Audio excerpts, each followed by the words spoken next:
smoking, drinking is considered as sophistication. And being a 18-year-old or a 19-year-old, you really want to be accepted amongst your peer group. You want your peer group to admire you.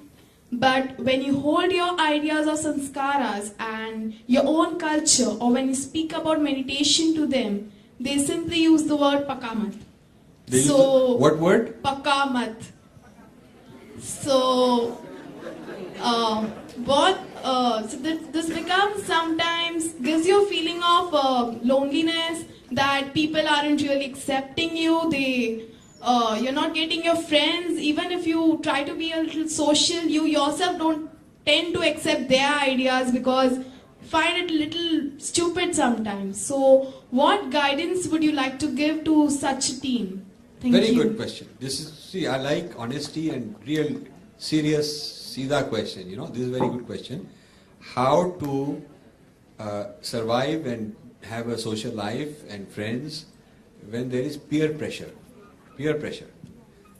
Peer pressure to do all kinds of things, and if you don't, and that is considered cool, and that is a Western influence, and if you don't do it, then you are considered outcast or nerd or boring or things like that. See, there's many things you can do.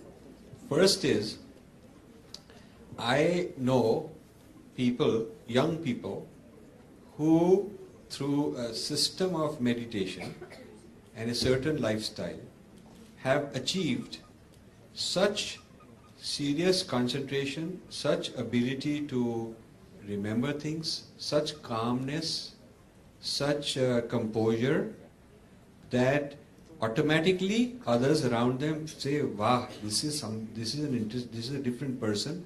इसको हिलाना इतना easy नहीं है. ये बहुत reliable आदमी है. ये इंसान बड़ा character का है. इसको आप you can't fool around with this person. This is a solid person." And sometimes such a person in the long run becomes actually more popular because others are considered traitors, betrayers, opportunists.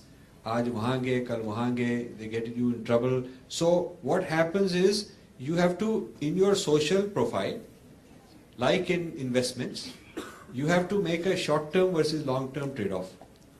If you are going for impulse, short-term, immediate, क्या अभी फायदा होगा, then you have to join the gang, whatever they're doing.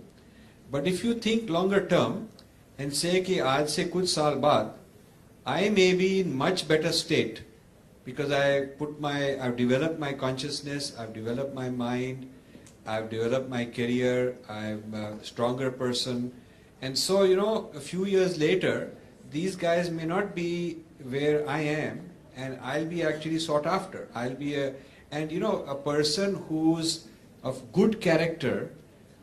You will, if you are a young woman who is radiating good sattvic values, good character, believe me, there'll be lot more people interested in you than if you are just another loose person running around, which may seem like fun today, but when later on, maybe people will say, okay, that was a fun person to have, but not somebody I would want for the long term. So you see, you have to understand short-term versus long-term trade-off. Because any human being, no matter how corrupted they are, deep inside they have a voice which longs for that purity. Even if they don't have it, they long for it in this other person. So if you are that other person, you are much more precious and sought after. Yeah. Whereas in a society where you are surrounded by the corrupt values, you become like them. Immediately you'll be popular for a while. But you're no different than anybody. You're just like one of many. Then instead of drinking 2 glasses, they're drinking 5, so you're drinking 6. And instead of going out till 3 o'clock, they're going out till 4, so you're also going out till 5. The point is that you're in a rat race which never ends. And you see, then you just become part of this bhed chal and this bandwagon. Whereas if you are sure and if you are rooted, and you build your character, and you build your career, and you build your lifestyle, you will be far better than all these people a few years later. So when you are facing this kind of peer pressure, you must have the vichar, the strength.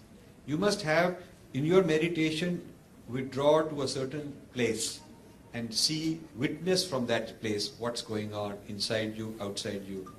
And there is a certain meditation technique Raman Maharshi taught, vichar, which is, who am I, what is going on, witnessing, it's just witnessing what's happening. When you practice that, you will realize that actually this kind of a temptation at first will come and look very exciting and very strong, but you let it pass, it will go through. You will be left with a certain calm and a certain composure, which will become the envy of all these people. They'll say, how is this person so stolid, such a reliable friend, the kind of person we want to confide in, the kind of person who we would like to have as a friend. So you can become more special, I would say. You can become more special if you stick to your values. Yeah? Whereas if you give in, you're just one more person like them. So I think it's basically the self-discipline of short-term versus long-term, which is a trade-off that we all have to make. But I'm very glad you were conscious. See, the first breakthrough is what this young lady has already achieved. That is to become self-conscious that there is this thing going on. Most people are not even able to withdraw and witness and say, "Arey bhai, well, this is going on. Everybody is doing this. It sounds exciting. If I don't do it, they do this." So at least your analytical mind has started spinning, some question. That's very good. And you should cultivate friendships with people who will reinforce it. You should join a kind of a good satsang group of youth. There are many of them in every town. I know in Mumbai also. You should join where, you go eat once a week and you get nourishment. And you should have a sadhana or some kind of a practice every morning. And then it will help you not go with this bandwagon. I think you should study what happens to such people like the common ones you're talking about later in life. They end up on addiction, they end up in crime, they end up in broken families, they end up sacrificing quite a lot. And so all sorts of things have a karmic effect. At first it seems like good time, and they are not mature enough to realize that there are consequences. They'll pay the price a few years later. So if you are the mature kind, then you should constantly read what is the problems of these modern societies, like how many people in the United States, a very, very large percent are on psychiatric drugs. Very large percent. How many are in prison? Some 3-4 million people in prison. How many people are on drug rehabilitation? So if you look at how many teenage pregnancies, how many single moms, and how many are sort of on various drug needles and all that, it's a very, very large percentage, and that is a very materially advanced society still having these problems. So you can imitate the bad qualities of the West, or you can imitate good qualities of the West. I think West has got some phenomenally good qualities. They have a lot of work ethic. Westerners have good work ethic. They really work hard. I mean, you give them a job and they accept it and they agree to the terms. They will work very hard to make it happen. They have also good grounding to help thy neighbor, those kind of things. Every time I've been in trouble, I've asked a Westerner, I've gotten help. Indian may cop out and say, "Arey, I'm busy," or "I told this guy, didn't he call you? He's supposed to have called you. I made this arrangement." Like that they'll say. They'll fizzle out of it. But so Westerners have some extremely good qualities. Every culture has got some good qualities. So we don't have to pick up the bad qualities which those people are rejecting. Do you know that smoking is on the decline in the United States? You may not know this. Smoking is on the decline. Number of cigarette is gone now. And the cigarette companies are exporting to Asia as the biggest market. Asia is the biggest market. You see, when I was In my corporate life, it was a normally done thing. Christmas party, you bring a bottle of liquor and a gift. And then towards the end of my corporate career, the trend had changed. A lot of people would say that they don't like it because it's not good for you. And the trend changed to chocolates or something else, you know. So I think India has picked up this hedonistic, very quick money, quick wealth, suddenly empowered youth, very arrogant and showing off, and that is a path to disaster also. Some of these people will end up getting in serious trouble also. So it's good that you are reflecting and you don't want to lecture others and then they'll come after you and say, oh, you are no good, you are not a boring person. You just sort of be into your own self until you are very strong, and then you can tell others. But first you have to be so strong that no matter that even if you go public and tell others this is my value system, no, nothing will shake you. First you have to achieve that strength privately in yourself. Sir, I would like to thank you for a very enlightening lecture. And I have some couple of questions. The first one is how you would assess Obama's visit to India and attracting young IT fraternity and generating jobs for them in US. So would you call it as term just you explained digestion? So how you would assess that? That is one question. Shall I ask the other question later? Okay. Yeah. Ask the other question. The other question is how the synergy between materialism of today and the spiritualism of our tradition and culture can be attained. Because no doubt science and technology has given us enormous comforts. But at the same time, having a peaceful sleep is also equally important. Sure. And whether in the world of competition, whether we are able to get that. Good. Thank you, sir. Both are excellent questions. So I think trade is not digestion if we do it with strength. If two people are exchanging, I am giving something to her, she's giving something to me, but we are both equals. Not one is being taken advantage of. Then that is not digestion. That is trade. So if India is exporting IT and we are importing something else, we are importing airplanes from them, you know, that is all trade. What bothers me is that these call center people are all faking an American identity. They've got names like John and Paul and Susie and all that. And they are also living in a make-believe imagined world that they're living in Dallas and they are cheering the Dallas Cowboys, football team and all that. So this is kind of brainwashing them into a kind of delusion. So the youth that are imagining that they are somebody they are not are probably getting uprooted and confused. This is the problem. I do not find the same mixed up nature among Chinese. I find that they're quite clear that they're Chinese, they're different, they are not ashamed of being different, they are assertive, and you will find Chinese asserting their Chinese-ness more and more. So this, I think, trade is good, but not losing your identity and your bearings. So you can do it on your own terms, and you don't have to, get mixed up. The second question, which is I think a very important one, how to combine good dharmic, spiritual kind of life with material well-being. Nowhere in our dharma does it say you neglect your body or you don't have enough money, you do that sort of a thing is stereotyped. It's only for a sadhu who's a sannyasi, and only a small percent of people ever in Indian history were sannyasis. And nowhere does it say that the goal is to make 100% sannyasis, because if you have 100% sannyasis and not a balance of varnas, then you're not going to have a functioning society. So the sannyasi dharma and the sannyasi ideal is only for certain people. And often, since they are the teachers, they tend to teach as if everybody else is supposed to be like that. But people are not supposed to be like that. There's always been people who are traders, people who are political leaders, the Kshatriyas, there have been all kinds of people. You look at the Mahabharata, you look in the physical evidence of how much Indian monuments there are, how great the scientific technological thing is, like I was mentioning, and there is no doubt about it.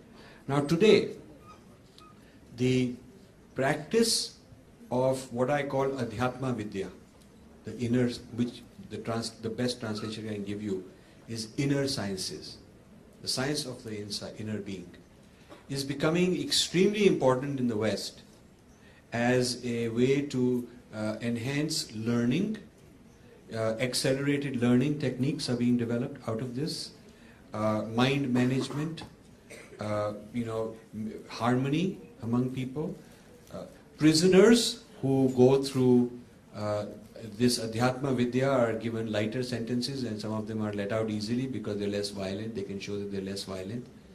So this inner science is good for your performance in the outer world. Athletes are learning yoga and meditation. Musicians are learning. In IBM, they have a meditation room which was started by Maharishi Mahesh Yogi's TM program. So anybody who is initiated or anybody at all who wants can go during working hours, sit quietly and meditate and come back.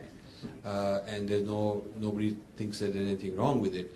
So you find that the West is taking on many of these Indian inner journey techniques, while Indians are still having doubt. My concern is that West will appropriate and take over all this, call it their own, give it their spin, give it their twist, make a ton of money selling it back to Indians. Indians will be I'm here to happily pay the importing vote of it. thanks. It is my proud And privilege to once thank Mr. again Rajiv become Malhotra. dependent. So I think whether this generation adopts the inner sciences of India, or whether their kids adopt it by buying it back from America, that's the choice. But it will come back. I would rather that it come back as authentic from our own source. Because not only it's a question of protecting the continuity of our tradition, but also the quality is far substantial, far richer. Because when you have a fruit tree, and if you harvest the fruits, if you don't look after the roots, then the fruits will stop coming. But if you nurture the roots, you can keep harvesting year after year. So the tree of wisdom in our civilization, the roots must be preserved, and the roots are right here. And then we can keep getting all these things that the Westerners have got, plus 100 more. So that is why I want the young people to understand, you should have a serious examination of India's traditions of the inner journey, and set aside 20 minutes a day or some practice 20 minutes a day, and you will find within 3 months your performance in college will improve, your ability to have friends will improve, you'll be more relaxed, you'll be less anxious, you'll be less worried, your memory will go up. These techniques are being taught in education now. So I think it's actually very synergistic.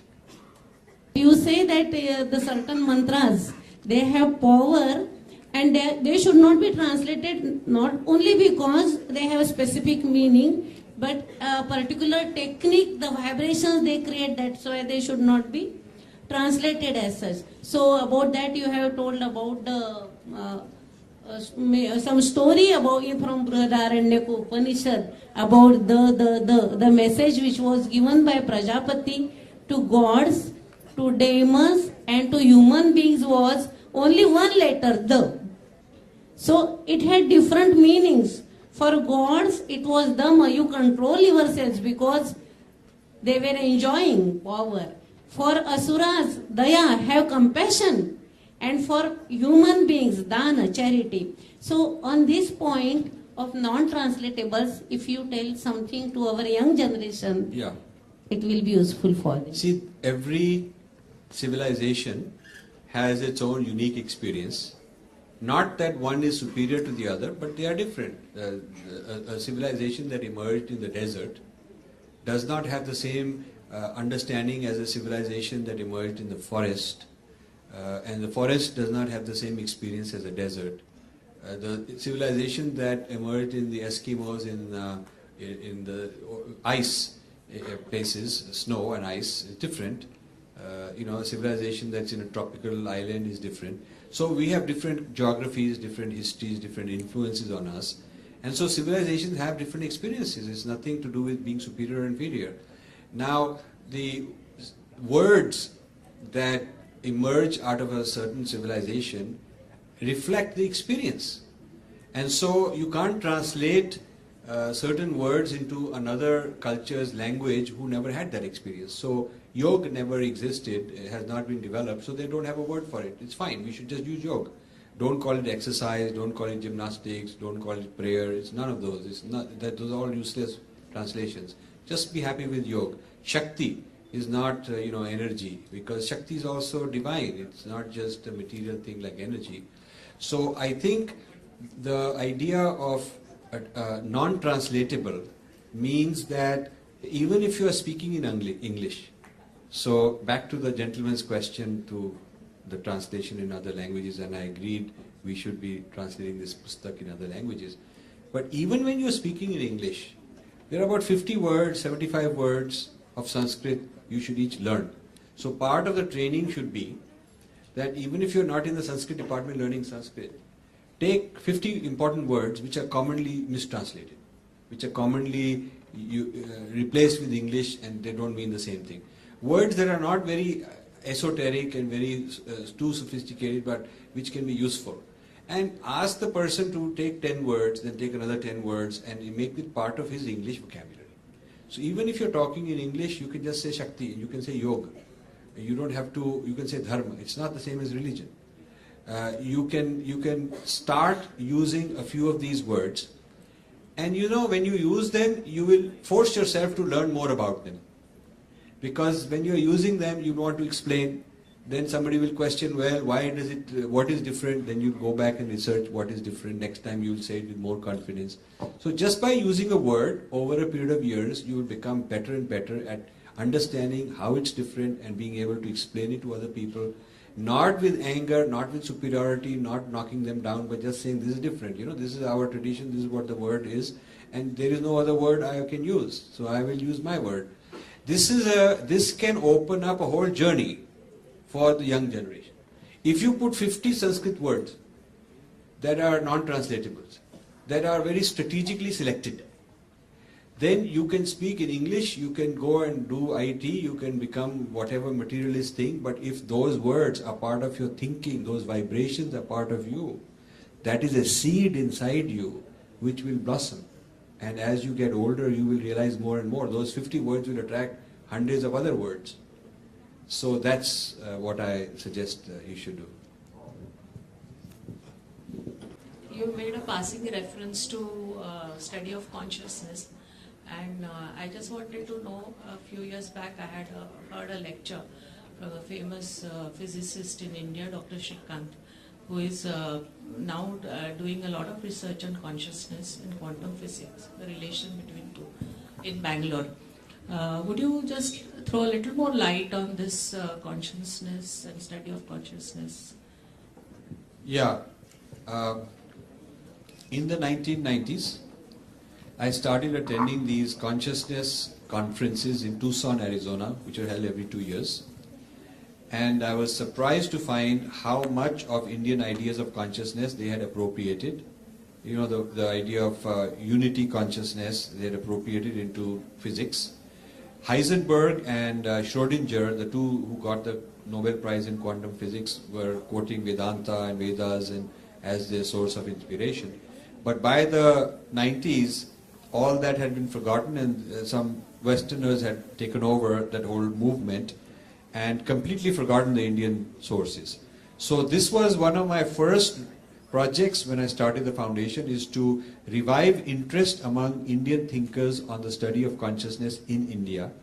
And I think you're talking about the Vivekananda Institute near Bangalore, where they're doing research. Shrikant, he's with the... Okay, he's retired from here. There's also an institute near Bangalore. I've been encouraging them to do the research which the Westerners are doing. Rather than the Westerners doing research on yogis, we can do it ourselves and publish the papers ourselves.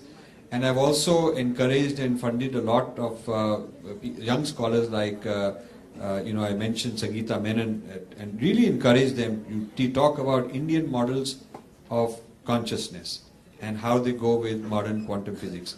Now this quantum physics and consciousness is therefore become a trend.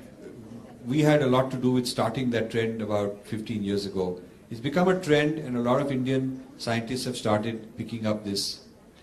Where it needs to go next is in the life sciences. Physics is not life sciences. So physics gives you the role of consciousness in quantum mechanics, but I'm more interested in biology.